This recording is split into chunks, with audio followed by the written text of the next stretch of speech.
Commission पर discuss कई C commission पर issued by court for different purposes which are covered in order 26 rule 1 and section 75 उन्हें में पान हमने जो यहाँ पे स्टॉप किया था वो गालबन था सेक्शन 15 तक बकाया से सारी रूल 15 तक हम बकाया रूल्स पढ़ते हैं। होपफुली कि आज हम ये ऑर्डर कंप्लीट कर लेंगे और जो 75 से कनेक्टेड जो सेक्शंस हैं वो भी। हम सारी नॉइजन से मैं आपकी क्लास ऑनलाइन क्लास कैंपस के ऑफिस में ले रहा हूँ। लाइट भी नहीं है और जो बच्चे हैं वो आप ही की तरह जिस तरह आप शोर करते हैं दूसरे भी इसी तरह से शोर कर रहे हैं। अब आपको एहसास होता होगा कि नॉइजन से कितनी डिस्टरबेंस या कितनी तकलीफ दूसरों को होती है।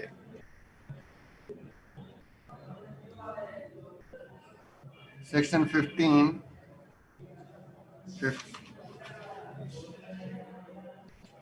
सॉरी रूल 15 हमने नहीं पढ़ा था, 14 तक हमने पढ़ा था।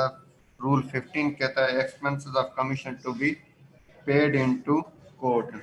ये जब हम कमीशन डिस्कस कर रहे थे आपने में से किसी ने सवाल भी पूछा था और मैंने उसको उस वक्त जवाब भी दिया था। ताम अब रूल की सूरत में ये कवर्ड है कि कमीशन के जो अखराजात हैं वो कोर्ट में जमा कराए जाएंगे। और कौन जमा कराएगा?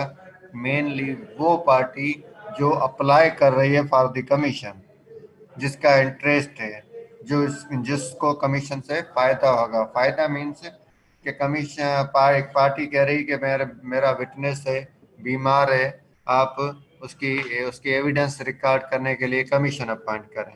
ठीक है ना? तो इस सूरत में उस पार्टी का इंटरेस्ट है, वो अप्लाई कर रही है, तो लिहाजा यही पार्टी कोर्ट में कमीशन के अखराजात जमा करवाएगी। दूसरा, जब हम कमीशन के अपॉइंटमेंट पढ़ रहे थे तो उसमें यह था कि कोर्ट अपने तौर पर भी कमीशन अपॉइंट कर सकती है। तो इस सूरत में कमीशन अपने ऑर्डर में, सारी कोर्ट अपने ऑर्डर में मेंशन करेगी कि कौन सी पार्टी कमीशन के अखराजात बियर करेगी। रूल 15 बता रहा है कि before issuing any commission under this order, the court may order such sum, if any, as it thinks reasonable for the expenses of the commission, to be within a time to be fixed, paid into court by the party at whose instance or for whose benefit the commission is issued. Rule बता रहा है कि commission issue करने से पहले court order करेगी कि जो ज़रूरी अखराजात हैं, अब अखराजात जो कोर्ट मुनासिब समझे वो अखराजात कोर्ट में जमा कराए जाएं उस पार्टी की तरफ से, ख़ास तौर पर जिस पार्टी की एप्लीकेशन के बिना पर या जिसके मफाद में ये कमीशन इशू किया जा रहा है।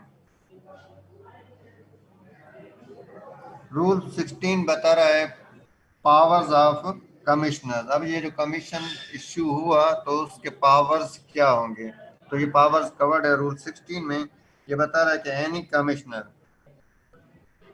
अपॉइंटेड अंडर दिस ऑर्डर में unless otherwise directed by the order of appointment, कि जो कोई भी कमिश्नर है जो कोर्ट की तरफ से इस ऑर्डर के तहत अपॉइंट किया गया है उसके अपॉइंटमेंट के ऑर्डर में, अनलेस कि उसमें जो स्पेसिफाइड पावर्स हों, उसके अलावा अदरवाइज ऑर्डिनरी तौर पर, आम तौर पर उसके क्या पावर्स है कमिश्नर के examine the parties themselves. Please आप वेट करें तो मैं स्टूडेंट्स को थोड़ा तंबीह करके आ जाऊँ।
हम कमीशन के पावर्स डिस्कस कर रहे थे, तो रूल 16 बता रहा है कि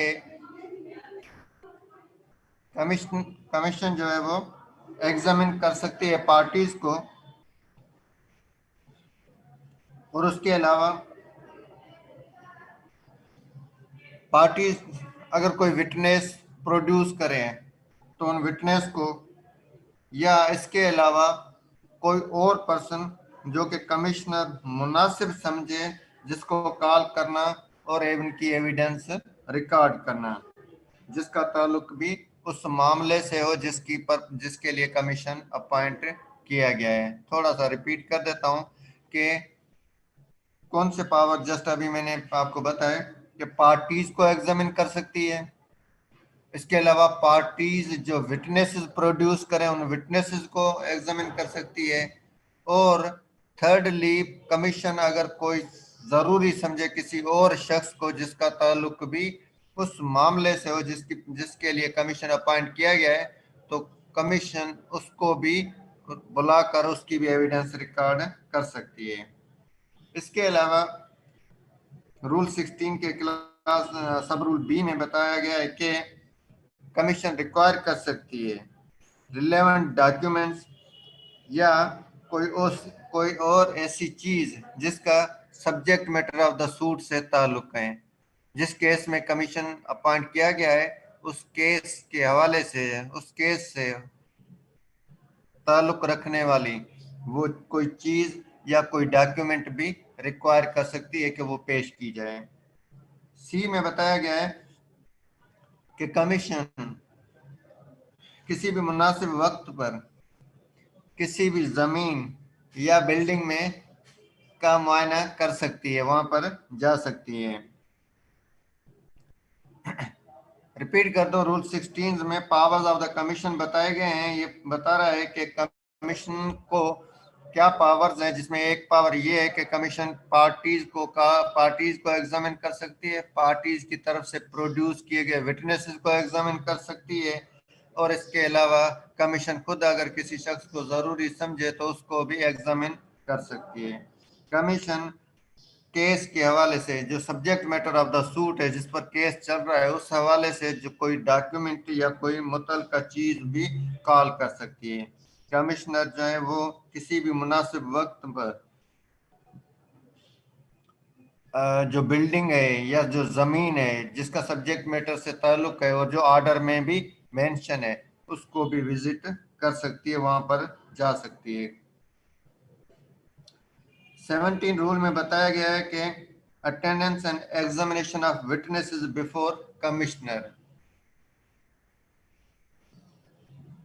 The provisions of this code relating to the summons, attendance and examination of witnesses, and to the remuneration of and penalties to be imposed upon witnesses shall apply to persons required to give evidence or to produce documents under this order।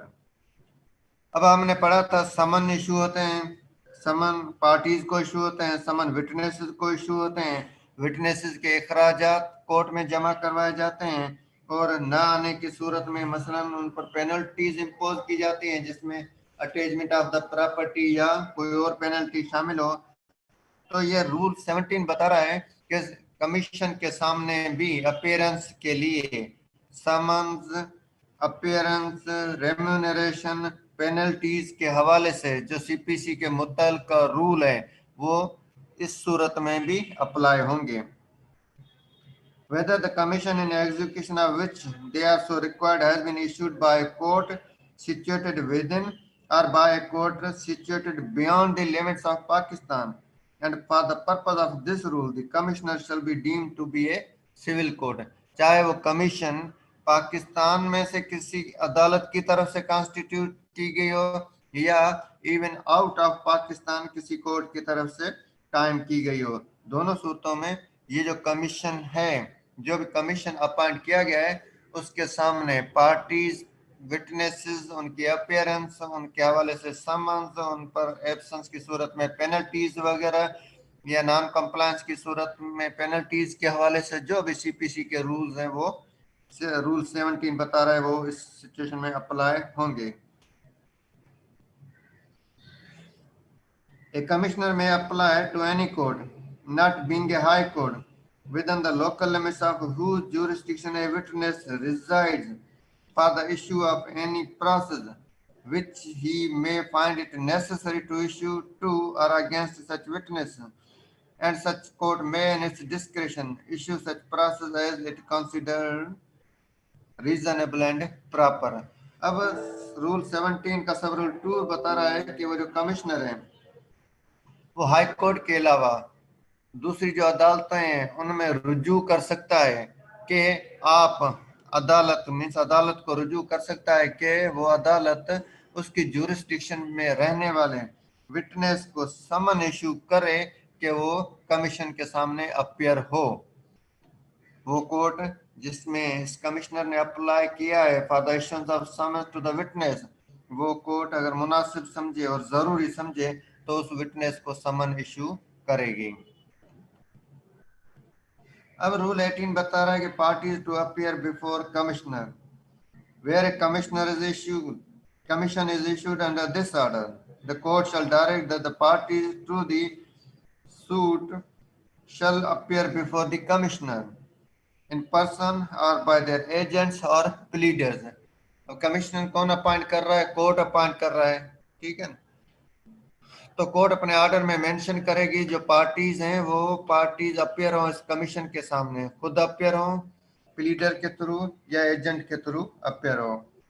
Where all or any of the parties do not so appear, the commissioner may proceed in their absence। अगर वो parties commissioner के सामने appear नहीं होती तो commissioner उनके absence में proceed कर सकता है। रूल 19 है cases in which High court में issue commission to examine witnesses. Rule 18 तक जो प्रोविजन पड़े उसमें जो कमीशन की कॉन्स्टिट्यूशन है वो कॉन्स्टिट्यूशन है हाई कोर्ट से मातहत अदालत की तरफ से, मसलन डिस्ट्रिक्ट कोर्ट की तरफ से, सीनियर सिविल जज की कोर्ट की तरफ से, ठीक है। अब रूल 19 बता रहा है कि हाई कोर्ट खुद कमीशन कॉन्स्टिट्यूट कर रहा है। ये रूल बता रहा है कि if A high court is satisfied that a foreign court situated in a foreign country wish to obtain evidence of a witness in any proceeding before it, कि हाई कोर्ट के सामने एक मामला आया है जिसमें हाई कोर्ट मुतमिन है कि बाहर की अदालत फॉरेन कोर्ट किसी विटनेस की एविडेंस चाह रही है उस केस के हवाले से जो कि उस फॉरेन कोर्ट के सामने चल रहा है। That the proceeding is of a civil nature, और ये कि जो केस चल रहा है जो प्रोसीडिंग चल रही है वो सिविल नेचर की, उनकी नौयत सिविल है। That the witness is residing within the limits of the high court's appellate jurisdiction, के वो जो विटनेस है वो विटनेस हाई कोर्ट की अपीलेट जुरिस्डिक्शन में रहता है। हमने पढ़ा है एक अपीलेट जुरिस्डिक्शन है, एक ओरिजिनल जुरिस्डिक्शन है। अपीलेट जुरिस्डिक्शन से मतलब है कि जो ओरिजिनल जुरिस्डिक्शन है वो मातहत अदालत की है, उसके फैसले के खिलाफ या ऑर्डर के खिलाफ अपील हाई कोर्ट में की जा सकती है। अपील का हक पावर हाई कोर्ट को है, तो ये हुई अपीलेट जुरिस्डिक्शन। और ओरिजिनल जुरिस्डिक्शन से मतलब है कि वो मामला चलेगा ही हाई कोर्ट में, हाई कोर्ट से नीचे अदालत में नहीं चलेगा, तो ये हुई ओरिजिनल जुरिस्डिक्शन। तो अब ये रूल कह रहा है कि हाई कोर्ट सेटिस्फाइड है कि वो बंदा जिसके एविडेंस रिकॉर्ड करना है वो हाई कोर्ट की अपीलेट जुरिस्डिक्शन में रहता है। It may subject to the provisions of rule 20 issue a commission for the examination of such witness.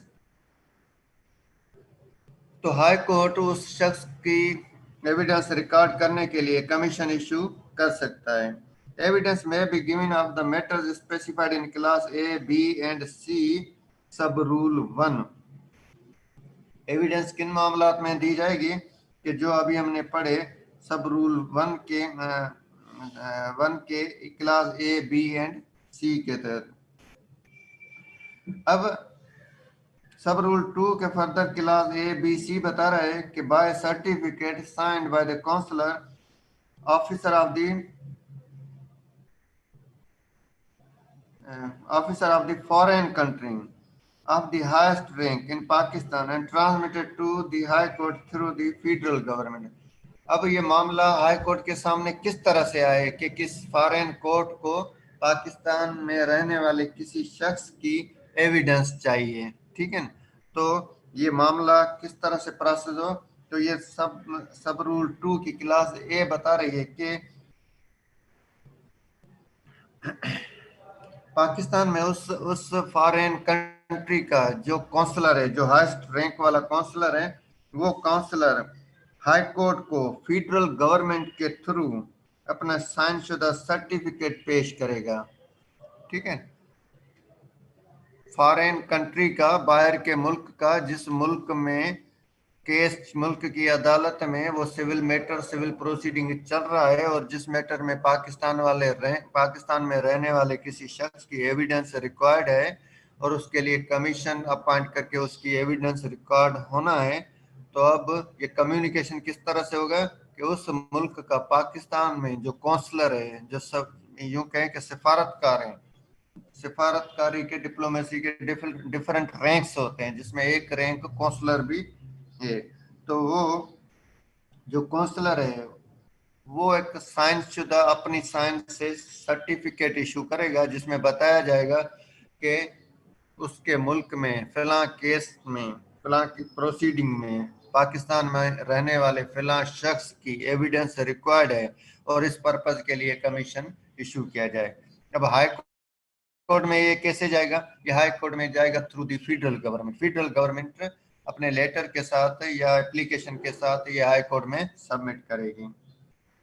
अब बी बता रहा है by letter of request issued by the foreign court and transmitted to the high court through the federal government. दूसरा तरीका क्या है कि उस फॉरेन कोर्ट ने एक रिक्वेस्ट भेजी है, राइटिंग में एक लेटर ऑफ रिक्वेस्ट भेजा है directly to the High Court, लेकिन through the federal government of Pakistan, Pakistan की वफाकी हुकूमत के थ्रू उनकी मार्फत हाई कोर्ट को एक लेटर भेजा है कि फिलहाल केस में आपकी जुरिस्डिक्शन में रहने वाले फिलहाल शख्स की एविडेंस रिक्वायर्ड है, इस पर्पज के लिए कमीशन इशू करके एविडेंस रिकॉर्ड करके भेजी जाए। थर्डली कि by letter of request issued by the foreign court and produced before the high court by a party to the proceeding। Foreign court में जो प्रोसीडिंग चल रही थी उन प्रोसीडिंग में जो पार्टीज हैं, तो फॉरेन कोर्ट ने जो लेटर इशू किया है वो पार्टीज में से कोई पार्टी वो लेटर लेकर हाई कोर्ट में डायरेक्टली पहुंच गई है और खुद उस पार्टीज ने ये लेटर सबमिट किया है। तीन तरीके हैं, एक काउंसलर ने सर्टिफिकेट दिया है, सेकंडली फॉरेन कोर्ट ने फेडरल गवर्नमेंट के थ्रू हाई कोर्ट को लेटर ऑफ रिक्वेस्ट भेजा है, थर्डली के party to the proceeding in foreign court वो लेटर ऑफ रिक्वेस्ट लेकर हाई कोर्ट में पहुंच गई है। तो इस सूरत में हाई कोर्ट कमीशन अपॉइंट करेगा। अब रूल 20 क्या बता रहा है कि application for commission, the high court में issue a commission under rule 19 upon application by party to the proceeding before the court, जो कि अब जस्ट अभी रूल 19 की क्लास सी में था। दूसरा सेकंड कि upon an application by law officer of the provincial government acting under instruction from the provincial government, के प्रोविंशियल गवर्नमेंट का जो लॉ ऑफिसर है, जो प्रोविंशियल गवर्नमेंट की हिदायत पर सर्व कर रहा है, काम कर रहा है, वो एक एप्लीकेशन मूव करे हाई कोर्ट में, तो इसके बिना पे हाई कोर्ट एक कमीशन कॉन्स्टिट्यूट करेगा। अब रूल 21 बता रहा है कि कमीशन किस पे मुश्तमिल होगा। तो रूल 21 बता रहा है कि कमीशन अंडर रूल 19 में be issued to any court. अब लफ्ज में यूज किया गया है तो मीन्स डिस्क्रिशन है, और ये बता रहा है कि हाई कोर्ट जो कमीशन अपॉइंट कर रहा है वो कमीशन किसी कोर्ट पर मुश्तमिल है, मीन्स कोई जज है जिसको कमीशन के तौर पे अपॉइंट किया जाएगा। Within the local limits of whose jurisdiction the witness resides, जिसकी jurisdiction में वो विटनेस रहता है। रूल 19 में हमने क्या पढ़ा कि अपीलेट जुरिस्डिक्शन है। अब ओरिजिनल जुरिस्डिक्शन कौन सी है, जिस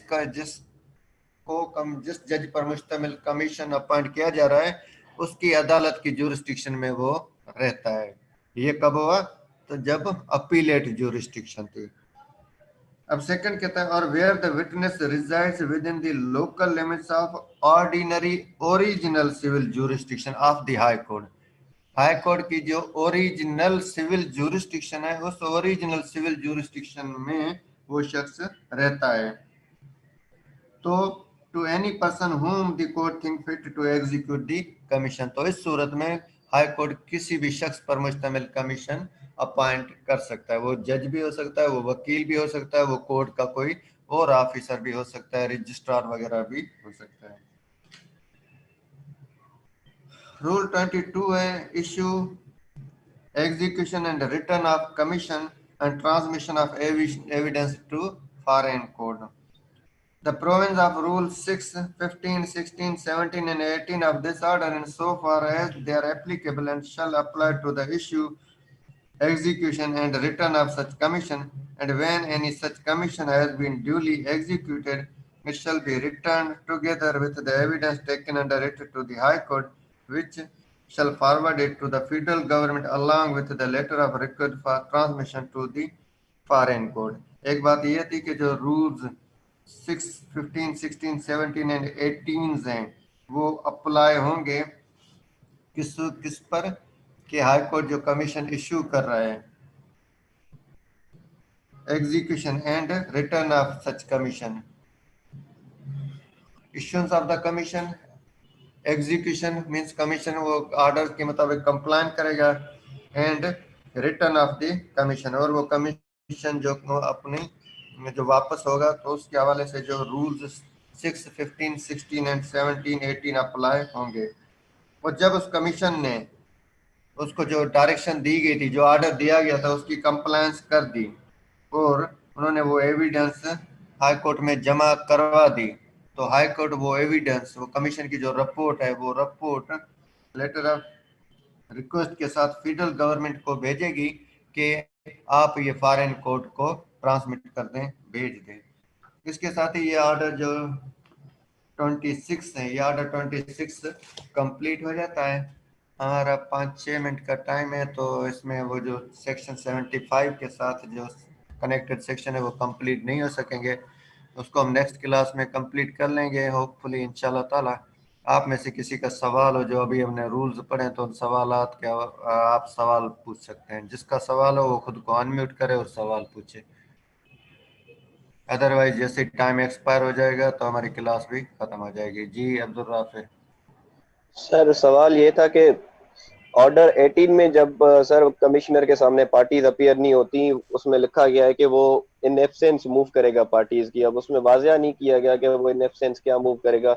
आया वो कोर्ट को वापस जो है वो रेफर कर देगा जिस कोर्ट ने उसको अपॉइंट किया, या जैसे हमने नॉन अपीयरेंस ऑफ पार्टीज में पढ़ा था डिसमिसल ऑफ सूट और एक्स पार्टी जो मूव करती है कोर्ट, या वैसे वो बहुत केस का मूव बहुत होगा? अब्दुल राफे बहुत सिंपल सी बात है ना, कि मसलन अब्दुल राफे का एक केस चल रहा है कोर्ट में, ठीक है, अब्दुल राफी कोर्ट में एप्लीकेशन मूव की है कि आप कमीशन अपॉइंट करें, मेरा एक विटनेस है जो कि बीमार पड़ा हुआ है, वो कोर्ट में नहीं आ सकता, ठीक है, उसकी जाके एविडेंस रिकॉर्ड करें।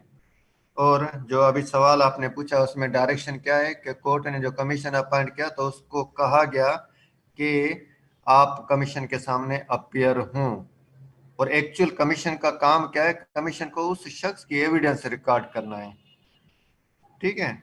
आपको तो जस्ट क्योंकि आपकी रिक्वेस्ट पर कमीशन कॉन्स्टिट्यूट हुआ है तो आप भी वहां पर अपियर हों और देखें किस तरह से हो रहा है, क्या हो रहा है, कोई गड़बड़ तो नहीं हो रही है, या सही हो रहा है या नहीं हो रहा, ताकि आपकी सेटिस्फेक्शन हो। अगर आप उसमें अपियर नहीं होते तो रूल कह रहा था कि वो जो कमीशन है वो इन एब्सेंस प्रोसीड करेगा, मीन्स आपकी एब्सेंस में वो उसकी एविडेंस रिकॉर्ड कर लेगा जिस विटनेस की एविडेंस रिकॉर्ड करना है, ठीक है। तो ये उसका आपसे वो जो पार्टीज हैं, इसमें जो बात है कि वो पार्टीज को डायरेक्ट करेगी कोर्ट के, वो खुद या प्लीडर के थ्रू या एजेंट के थ्रू कमीशन के सामने अपियर हो। समझ गए? जी सर, जी ओके। जी एहसान अल्लाह। सर अगर प्रिलिमिनरी डिग्री हो जाए सर, इंस्टेंस साइंगाल के हूं ऑर्डर 20 और रूल 15 जी, सर इन सिचुएशन में सर देखिए अगर कमीशन अनस्टिट्यूट थे भी हेलो आवाज आती है? हेलो तव्हां कटिजी थोरो थोरो आवाज़ अचे था। हेलो जी जी ॿुधायो, ऐं कोशिशि कयां थो हेलो। तव्हांजी ॻाल्हि जी जी अहसान ॿुधायो। प्रिलिमिनरी डिग्री हुजे ॿारनि खे हा प्रिलिमिनरी सर, डिग्री हिन सिचुएशन में सर जेकी कमीशन अगरि इशू थिए पई, कॉन्स्टिट्यूट थिए पई, सर पोइ उहा प्रिलिमिनरी डिग्री खां बाद में थींदी या पहिरियां थींदी? प्रिलिमिनरी डिग्री खां पोइ या अॻु में ईअं? तव्हां चैट बॉक्स में सवाल टाइप करे सघो था।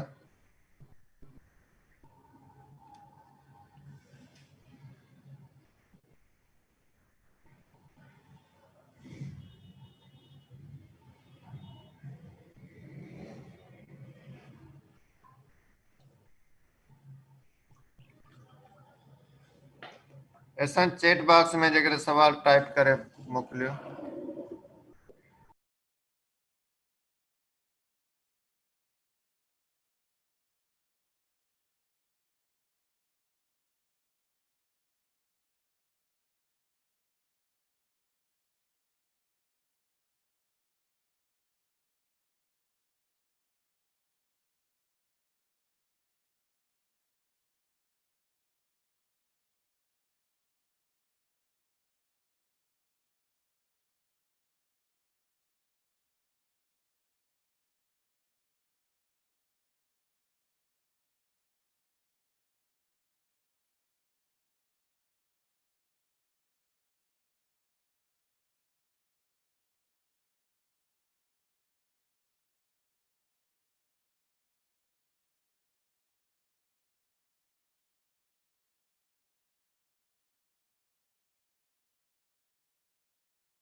एहसान ने जो चैट बॉक्स में सवाल लिखकर भेजा है वो सवाल टू एस्पेक्ट्स कवर करता है। सवाल ये है कि प्रिलिमिनरी डिग्री से पहले कमीशन कॉन्स्टिट्यूट हो सकता है या नहीं, या बाद में। तो एक तो वो है कि जिसमें प्रिलिमिनरी डिग्री के बाद कॉन्स्टिट्यूट होगा, जिसमें मसलन हमने एग्जांपल लिया था कि मेन प्रॉफिट, ठीक है ना। कोर्ट अब मेन प्रॉफिट रेट जो है उसको उसको डिटरमिन करने चाहती है, रेंट अमाउंट को डिटरमिन करना चाहती है। या दूसरा एक था कि पार्टीशन जो है, प्रॉपर्टी की पार्टीशन जो है उनकी पार्टीशन करना चाहती है। तो मीन्स इस सिचुएशन में प्रिलिमिनरी डिग्री पास हो चुकी है, ये तभी वो पार्टीशन जो को कमीशन पार्टीशन करेगी। दूसरी सिचुएशन ये कि कमीशन से पहले तो मसलन किसी शख्स की एविडेंस रिकॉर्ड करना है तो उसके लिए तो प्रिलिमिनरी डिग्री की जरूरत नहीं है, उसकी एविडेंस तो प्रिलिमिनरी डिग्री से पहले की जा सकती है। हो सकता है उस केस में प्रिलिमिनरी डिग्री की जरूरत ही ना हो। मसलन पर्दा नशीन लेडी की एविडेंस रिकॉर्ड करना है, किसी बीमार की एविडेंस रिकॉर्ड करना है, उस शख्स की एविडेंस रिकॉर्ड करना है जो कि मुल्क छोड़ के जा रहा है, तो इस सिचुएशन में प्रिलिमिनरी डिग्री की जरूरत नहीं है। दो सिचुएशन है, प्रिलिमिनरी डिग्री के बाद भी हो सकता है कमीशन, प्रिलिमिनरी डिग्री से पहले भी कमीशन अपॉइंट हो सकता है। ठीक है।